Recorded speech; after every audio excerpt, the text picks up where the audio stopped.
Travels to Milan, Italy.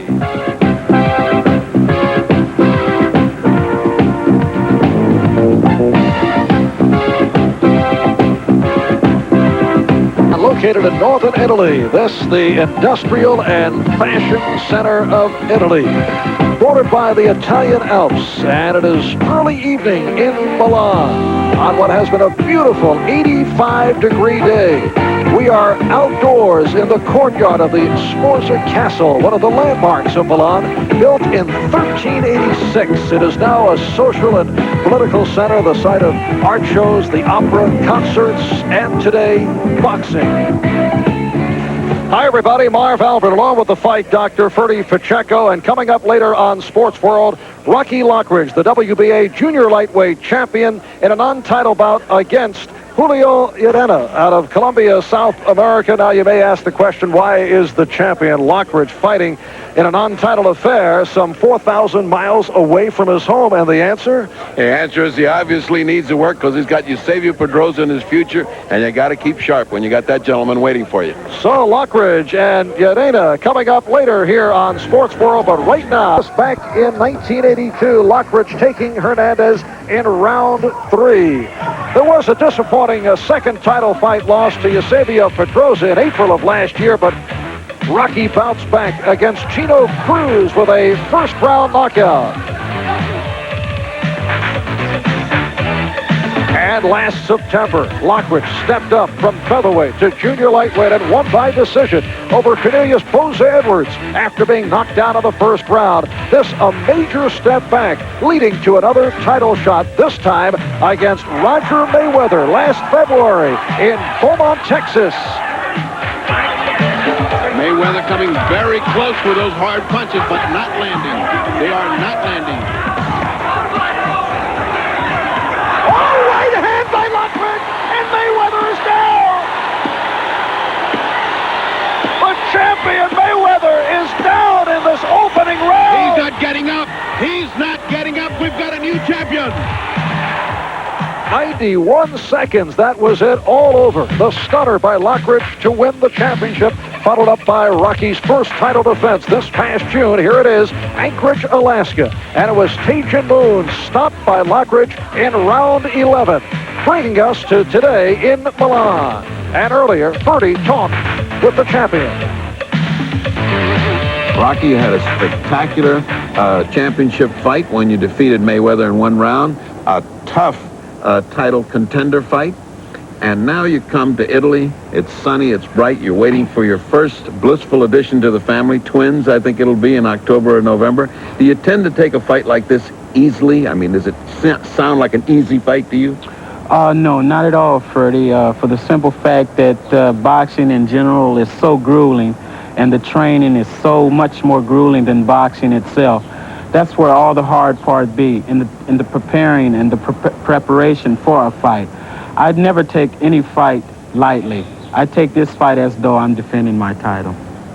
Well, in effect, you are. Should he win, wouldn't he challenge you rightfully for the title?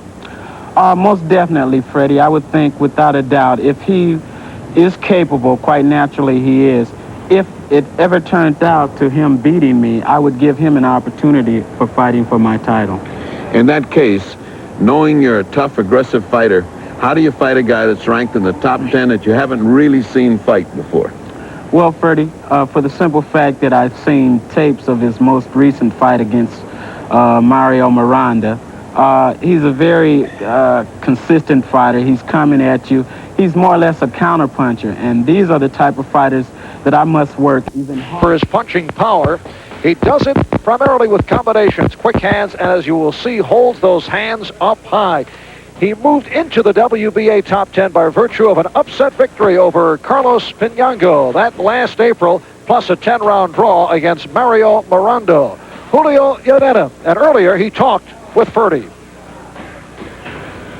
Is this the most important fight of your career? Sí, la más importante pelea que tengo hasta ahora.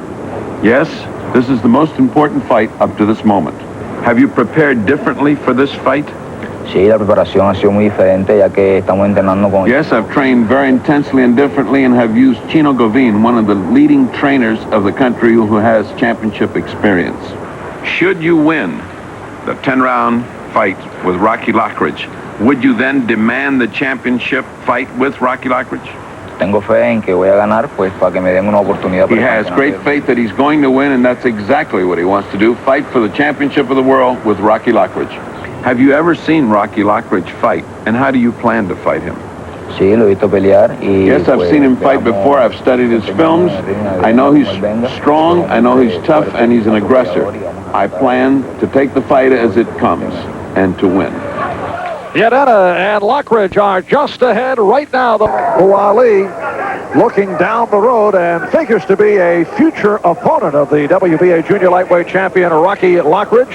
Bou-Ali's last bout took place in June in Anchorage, Alaska, on the undercard of Rocky Lockridge and Taejun Moon, and Bou-Ali came up with a 4-round knockout of Angel Mendiola. Castenon has been around, record of 52-4, one draw, 26 by knockout.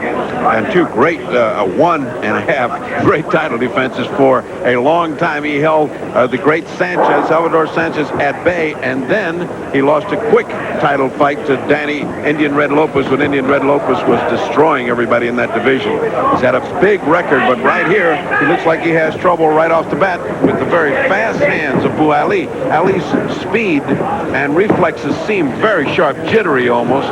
The old veteran just kind of waiting there, is not moving out of the way. Bou-Ali in the white trunks with the green stripe.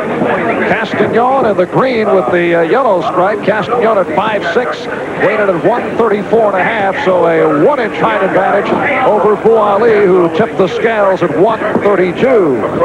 And while these two men are small men, they look like they're lost in an enormous football field-sized ring. Actually, it's 23.5 feet by 23.5 feet. That's huge when they're two small men.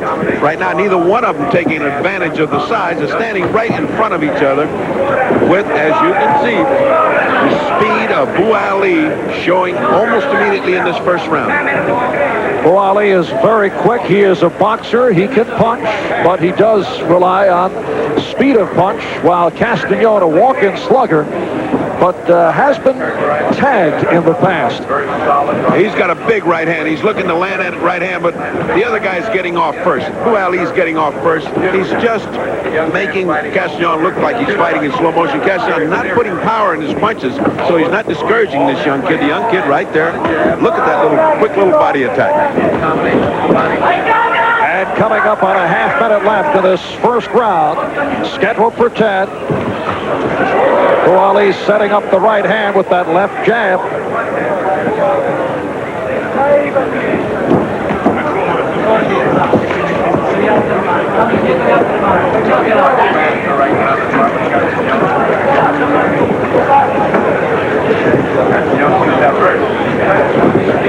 Roberto Castenon, one-time European featherweight and junior lightweight champion. And we're final seconds, first round from Milan, Italy. This is round 2, scheduled for 10. Kamel Bou-Ali in the white trunks with the green stripe, and Roberto Castenon in green with the yellow stripe.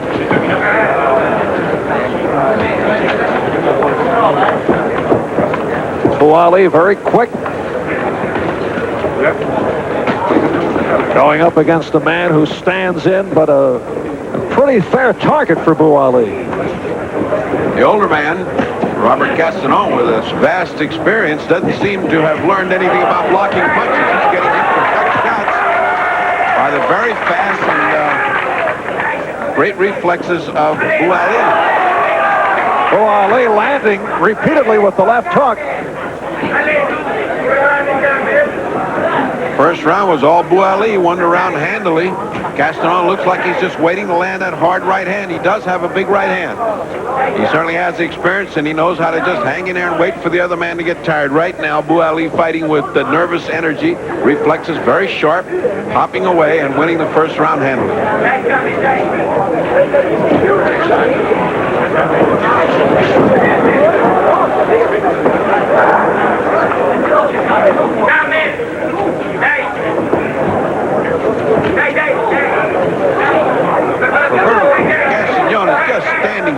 up and down. For a fighter of his experience, it's amazing he hasn't learned how to bend down and get away from it. Or as happens when you get to be 30, your reflexes start to go and you're not as supple as you were before. And so therefore, he's standing straight up and down getting hammered. And has been a target for the left hook of Bou-Ali.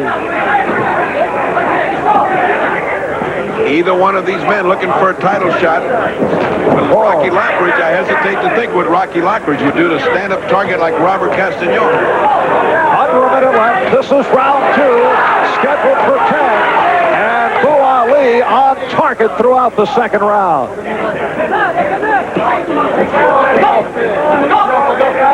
Referee is Cornelio Stecchi. Scoring is on the 10-point must system. It's handled by the 3 judges. The referee does not score. The referee can't stop the fight. There is a mandatory 8. No knockdowns to this one. But Bou-Ali continues to tag Roberto Castenon, who looks a little shaky right here.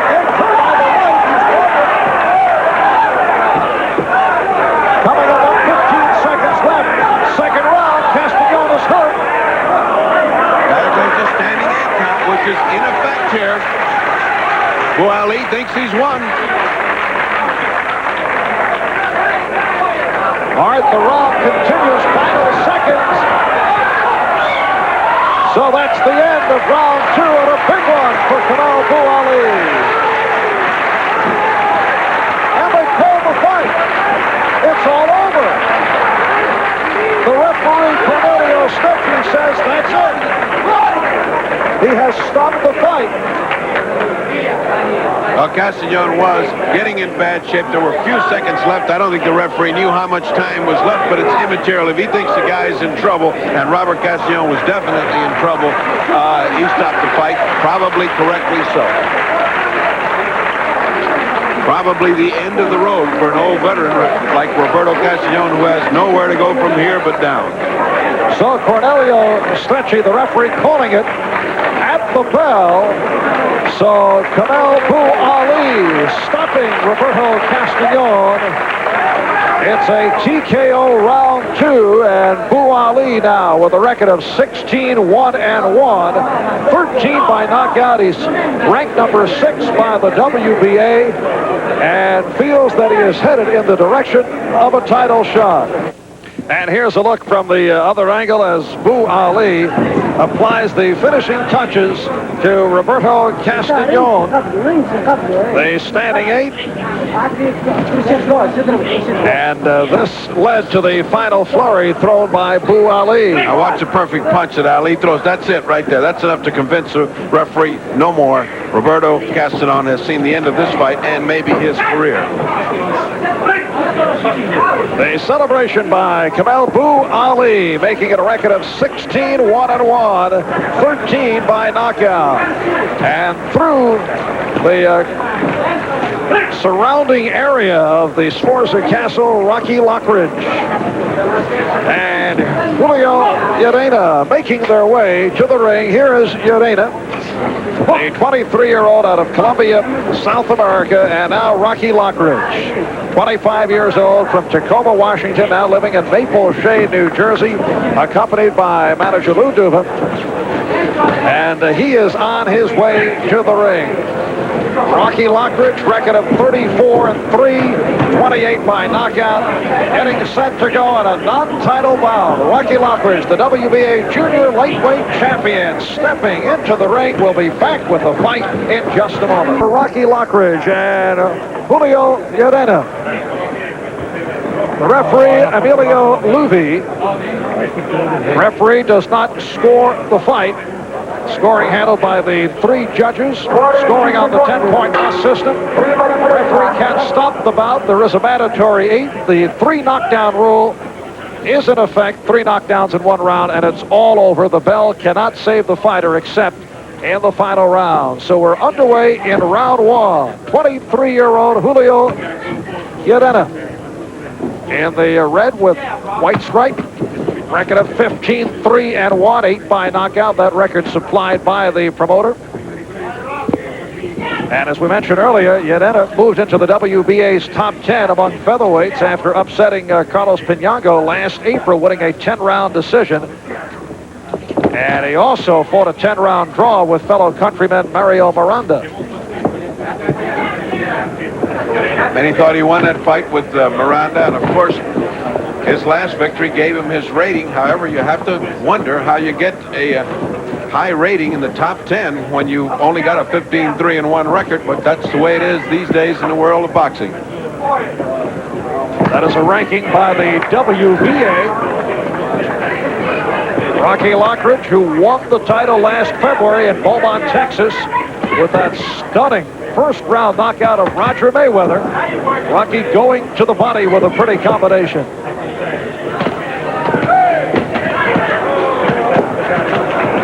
Lockridge all over Llerena. And here's the response from the crowd. Well, we knew Rocky's one of those aggressive fighters, comes in. He's maybe at the peak of his form in his career. He's been an active fighter. He certainly has a lot of ring experience, and he knows that he's got to cut off and chop the legs out from under Llerena with a good body attack. He said it about doing it this first round. He's chasing him around this ring. Ring is extremely big, 23.5 feet. With the size of these two men, they look like they're just out in the middle of a big parking lot.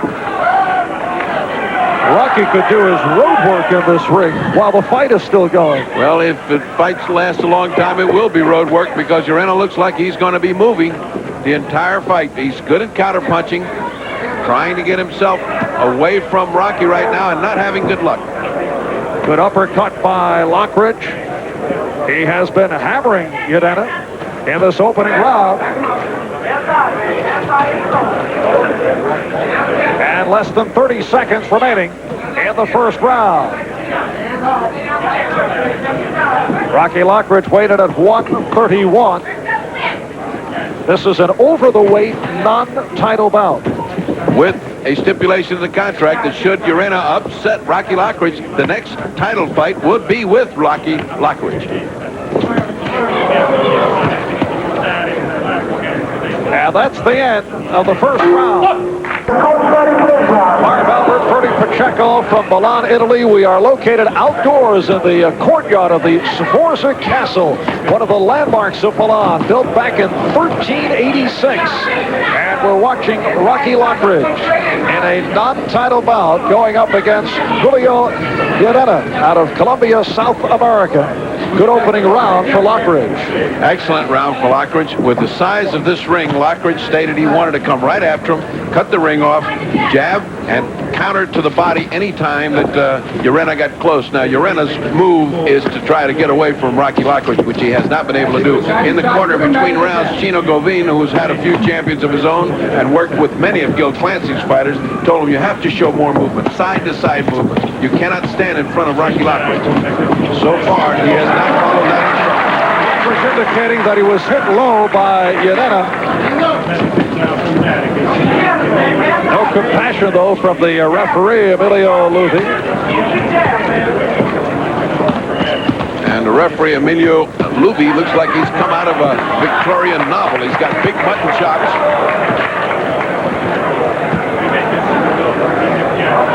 Llerena not getting away from Rocky, standing right in front of him, not giving him that side-to-side motion that Chino Govin urged him to between rounds. And we're at the halfway point. Round two. Good left hand by Lockridge. Rocky feels he has more energy as a junior lightweight, feels more comfortable between 130, 132 pounds. And I certainly think he's got more punch. He always had a good punch, but he's got what turns out to be a thunderous punch now at this weight. And we saw that textbook right hand following a left hook that tagged Mayweather last February in Beaumont. And then in Rocky's first defense of the title, June 12th, in Anchorage, Alaska, he stopped for a Cajun move in 11. He's got a little cut over his left eyelid, a tiny cut.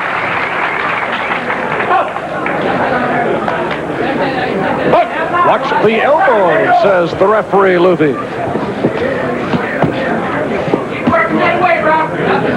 Rocky seeming to have his way with the hook. Anytime he puts that left hook in there, he's hitting the side of Llerena's head almost flush. Get 20, baby, get 20.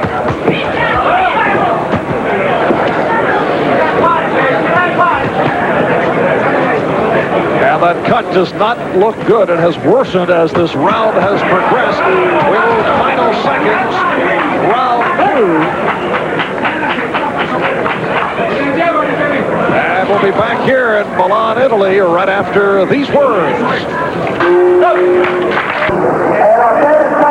And this is round 3, and Rocky Lockridge has certainly had his way against Julio Llerena. He's got a nice little nick over his right eye, but Chino Gavin in the corner did not seem excited about it. Didn't start to work on the cut for 30 seconds. For 30 seconds they talked to him. I don't think his lecture is going to go well received, however, because he's getting hammered by hooks that Lockridge has been throwing, right and left hooks, and that must be dizzying to Julio Llerena. Llerena has not shown the movement since that first round that we thought he was going to do. He's standing right in front of Rocky Lockridge as if to fight, but he's fighting a loaded cannon, and he has nothing. And a right hand by Lockridge got inside between the gloves of Llerena.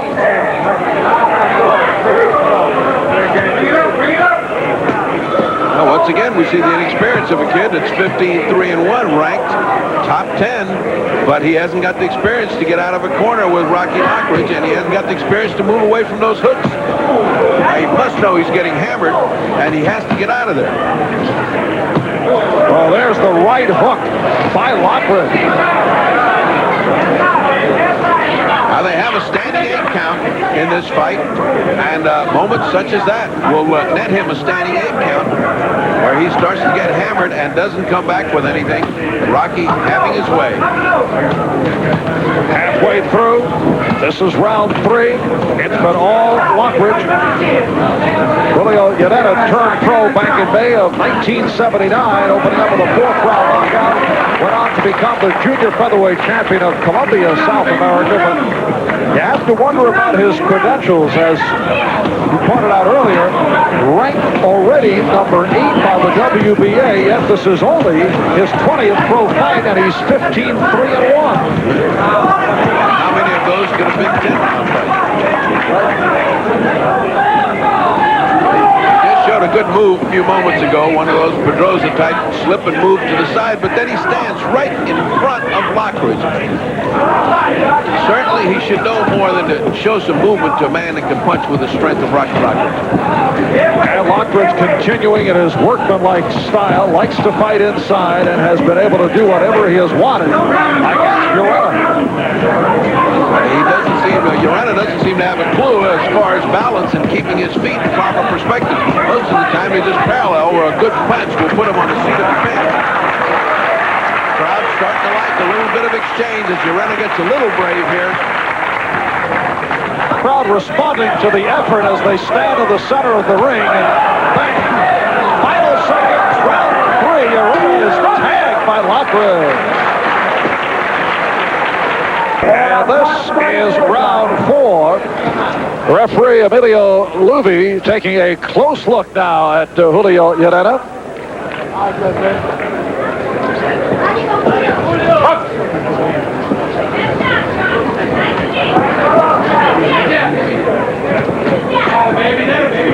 Llerena was hit hard at the end of round 3, looked to be on the way down. Now showing that movement that his corner has been screaming at him. Chino Gavin over and over again saying, move, just don't stand in front of a guy like that.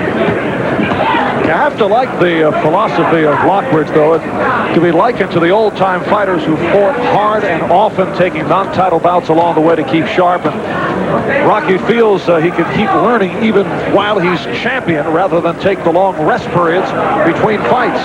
I think he's very smart in every way. He's smart in a boxing way. He's smart in a PR way. The public forgets you when you don't fight for 6 months or 10 months. Your profession is boxing, and it's very short as it is. You might as well take advantage of it while you're in top form, and Rocky Lockridge right now is in the top form of his life. Lockridge looking toward an October matchup, looking toward a title fight against either Eusebio Pedroza. That would be a third shot against Pedroza, who did beat Lockridge twice, or perhaps Wilfredo Gomez. Both fights would be exceptional fights. Difficult to make now because Rocky Lockridge at this weight has presented a different picture. A man that can punch and certainly has got boxing skills. And you get the impression here, Rocky, if he steps on the gas, can stop this whenever he wants to. He's working. He's getting a lot of work in there, a lot of body work.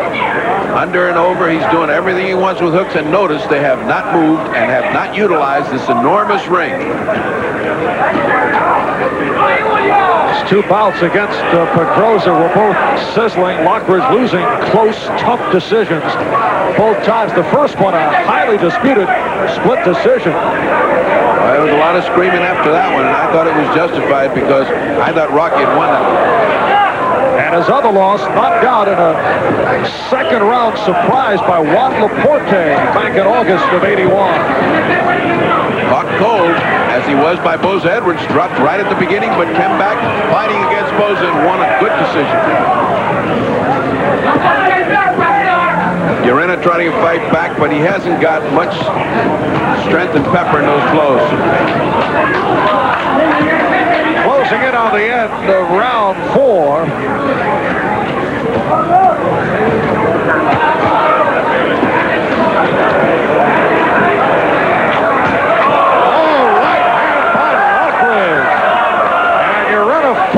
To remain standing. Final seconds, 4th round. The referee looking to stop a standing 8 count. And this is round 5. It's scheduled for 10. It's a non-title fight. Rocky Lockridge in the burgundy with the pink stripe. 25 years old, from Tacoma, Washington, now living in Maple Shade, New Jersey. His wife Carolyn is back home, expecting twins in October, so not able to make the trip here to Milan. Now, Rocky was disappointed in that, but he's looking forward to his first family. With a great deal of pride, was telling me about his twins. They're going to be born in either late October or early November. He wants to get a title fight in there. In the meantime, that's an awful lot of good news at one time. Last September, Lockridge stepped up from featherweight to junior lightweight and won by decision over Canadian's Boza Edwards. An exciting 10-round brawl that was on the prior Arguello undercard, and you mentioned Lockridge knocked down in the first round, and then coming back to win by decision and winning the championship over Roger Mayweather in the sum total of 91 seconds last February in Beaumont, Texas. That's got to have been the shocker of the year, and certainly the round of the year, if not the punch of the year. Thus far, in this round, the first time, Julio Llerena is fighting as advertised. It looked like he was going to come in, bounce around, do a Eusebio Pedroza, try to get away from Rocky, and then come on in the late rounds. He got pummeled for the first 4 rounds. Now in the 5th round, he's up on his toes, bouncing around, making Rocky miss because he's not standing still. Rocky very strong. For a man his size, he is very strong. And connects with the right hook and then the left hook.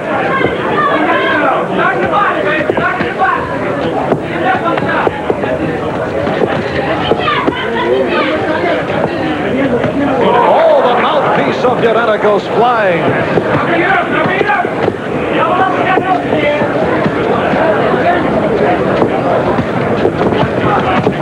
Rocky looks like he's stepping up the action. His punches have a lot more power and zip than they've had, some connecting flush. He seems to have a good sense of where to place that hook. And Julio still doesn't know how to get away. Just as he started the round, bouncing and moving away, he's all of a sudden abandoned that and gotten caught on the ropes again. Of course, when you say get caught, a lot of that has to do with Rocky Lockridge. He just traps you there and won't let you get off. Now here he's got the ring to work with. He can move away. He can move side to side. He can bend. There was the home run hit. It missed by Rocky Lockridge. We're guessing on the time left in the round. There has been an inconsistency in the timing of the rounds. And right now we're told final seconds of the 5th round. Let's see.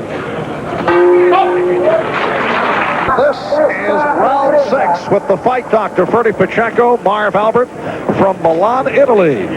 And we are ringside in the courtyard of Castenon Storsesco, a 14th century castle, the home of Milan's powerful Sforza family, noted as a social and political center of this northern Italian city.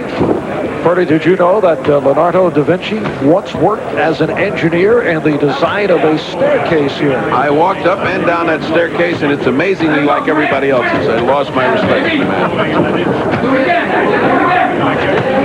And the ring is set up outdoors in a courtyard, 3,500 spectators on hand.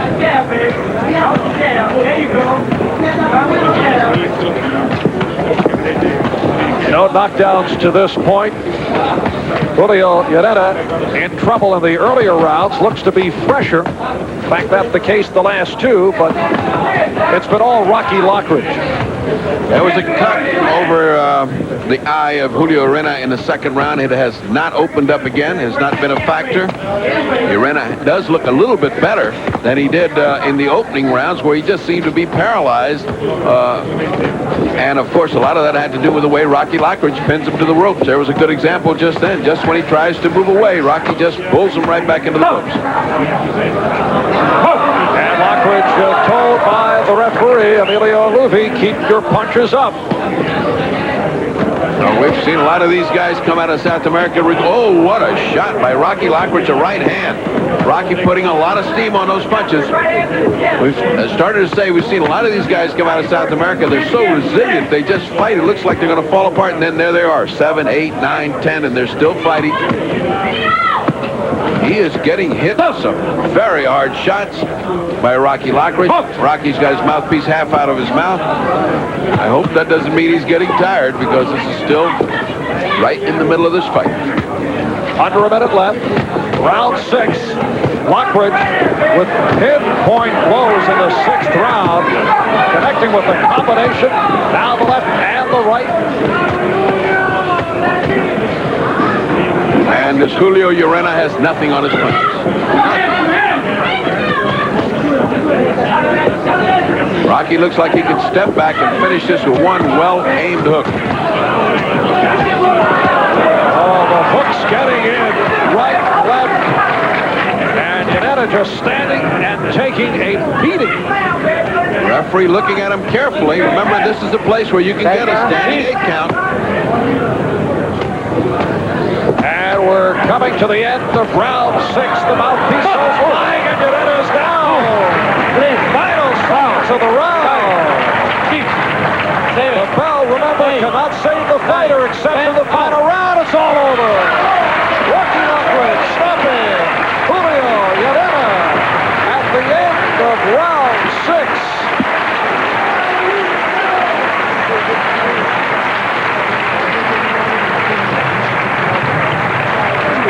Methodical work by the WBA junior lightweight champion Rocky Lockridge. Over to check out the condition of Llerena.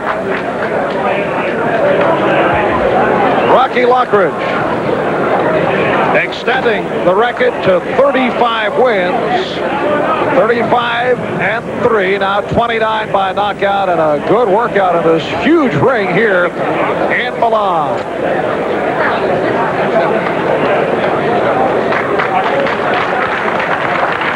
Rocky concluding it in the final seconds of the 6th round from another angle as Llerena went down. And that was it. We'll be back to talk with Rocky right after we pause for these messages. Sforza Castle in the backdrop here in Milan, Italy. It's Rocky Lockridge putting the finishing touches to Julio Llerena. And Llerena goes down. Final seconds, round 6. Lockridge scoring with hooks to the body. Llerena trying to hang on. And here's Lockridge with a strong right hand. And that's the big blow. Down goes Llerena, and it was all over. He did not get up. And now, the fight doctor alongside Rocky Lockridge and his manager, Lou Duvin. Ferdy? Well, we're in a castle, and you took care of the hassle in the castle. Did you think it was going to be that easy? As far as I'm concerned, Freddie, it wasn't easy at all. On behalf of Julio Llerena, he come to fight, and there's no doubt to the public, and not only to the public but myself, he definitely come to fight. He gave me all I could handle. Well, we were thinking that it was a workout for you, waiting for a title fight. You think that's a good workout waiting for Eusebio Pedrosa? Most definitely. Either Eusebio Pedrosa or Wilfredo Gomez. We want the best now. My record speaks for itself. I'd like to thank my main man back on the home front in Philadelphia, Tombstone, and my lady back home and the two kids. Wait a minute. On their guy behalf. named Tombstone? I don't want to meet He's him. my main supporter. I do not want to meet that man. Now, this is a very big ring. This guy figured to run on you. He didn't run on you. You cut him off. You worked to the body. What was the principal thing that kept him from running away from you? I think, fortunately, Ferdy, the ring was so humongously big that if he felt as though he would run, he would burn himself out. So he kind of played it smart. I believe that honestly. Well, he played it smart, but he stood and took a big beating because every round looked like you were just about to get him. I felt at my best, Ferdy. Thanks to the people here in Milan, Italy, and the Opie Promotions, I really give them gratitude. You must feel comfortable fighting here in Italy. Would you like to come back for a title fight, Lou Duva? Naturally, I'm Fujian. I got to feel comfortable over here. But Rocky fought a good fight. He played the body. We knew he was going to run this here fella. We wouldn't give him a chance to run. We backed him up with the jab, went to the body, kept wearing him down. The punches that you saw Rocky, he'd throw 2 or 3 punches, just lull him to sleep, and then he'd come back with a home run. Back and forth. It was just a matter of time when he would do the job. What's he going to be first, twins or a title shot? Twins, most definitely. And I'd also like to state that this is dedicated to my family plus the people that know me personally back in Tacoma, Washington. Twins, Ferdy. Where's Twins. Gomez? Where's Pedrosa? Where's Give us somebody. They'll be waiting for the twins to come first. And now, in the meantime, a man who's got a big family back home, Marv Albert. The hassle of the castle, not bad. And Rocky Lockridge has stopped Julio Llerena in round 6, final seconds of the round. So Lockridge now at 35-3, 29.